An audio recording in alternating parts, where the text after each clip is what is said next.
60টি বর্জনীয়র 1 number, বিলম্বে ইফতার করবেন না কখনো। 1 নাম্বার, দেরি করে ইফতার করা নিষিদ্ধ। ইহুদিরা দেরি করে ইফতার করে। লা ইয়াজালুন নাসু আলা খাইরিন মা আজ্জালুল ফিতরা। বিশ্বনবী বলেছেন, এই উম্মত যতদিন আগে আগে ইফতার করবে, এই উম্মতের কপাল থেকে কল্যাণ কেউ ছিনিয়ে নিতে পারবে না। চিল্লায় বলেন ঠিক কি না? আজানের জন্য বসে থাকবেন না, সময় দেখবেন। স্থানীয় সময় যখন সূর্যাস্ত হওয়া মাত্রই বিসমিল্লাহ, খেজুর খেয়ে ফেলবো। পারবেন তো? 2 নাম্বার, রমাদানের পবিত্রতা বজায় রাখবো। কোনো তর্ক বিতর্ক অশ্লীলতায় আমরা জড়াবো না, ঝগড়া করবো না, সরাসরিও না, ফেসবুকেও না। করবেন? কেউ গালি দিলে বলবেন ইন্নী ইমরুউন সায়েম, আমি রোজাদার। আল্লাহর হাবিব শিখিয়েছেন, কেউ যদি তোমার গালি দেয়, কটু কথা বলে, অশ্লীল কথা বলে, রমজানে তুমিও বলতে পারবে না। তুমি বলতে পারবা ইন্নী ইমরুউন সায়েম, আমি রোজাদার। আজকে থেকে নিয়ত করেন, রমজানে কেউ গালি দিলে আপনি একটা গালি দিবেন নাকি? কি বলবেন? রোজাদার, রমজানের পবিত্রতা আমি ভঙ্গ করতে পারবো না। অশ্লীল নাটক সিনেমা আমরা দেখবো না। ব্যাড হ্যাবিট থাকলে রমাদানে এটা ছাড়ার মহা সুযোগ।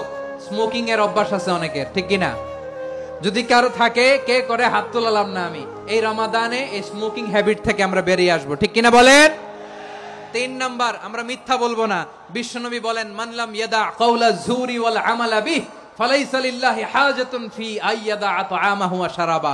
যে রমজানে মিথ্যা কথা, মিথ্যা কাজ, মিথ্যা সাক্ষী ছাড়তে পারে নাই, তার না খেয়ে থাকা, উপবাস থাকা দিয়ে আল্লাহর কিছু যায় আসে না। এজন্য মিথ্যার সাথে আমাদের কোনো সম্পর্ক আছে? মিথ্যা বলবো না। 4 নাম্বার, অপচয় করব না।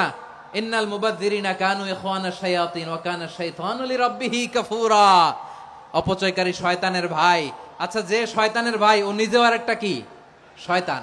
অপচয় করব না। ইফতারি করতে যে আমরা অনেকে অপচয় করি, এগুলো করবেন আপনারা না। অপচয় অপব্যয় করব না। 5 নাম্বারে, রিয়া, লোক দেখানো ইবাদত আমরা করব না।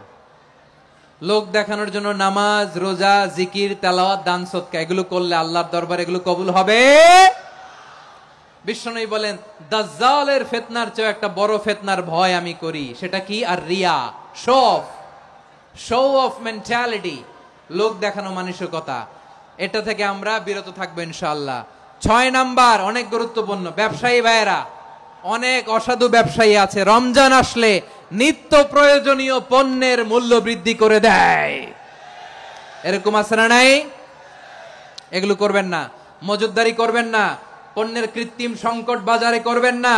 আপনি লাখ টাকা কামায়া ভাবছেন যে রোজাদারদের কষ্ট দিয়ে ধনী হবেন। এমন রোগ আল্লাহ আপনারে দিবে, কোটি টাকা দিয়েও আপনি হাসপাতালের বিল পরিশোধ করার ক্ষমতা আপনার হবে না। খবরদার।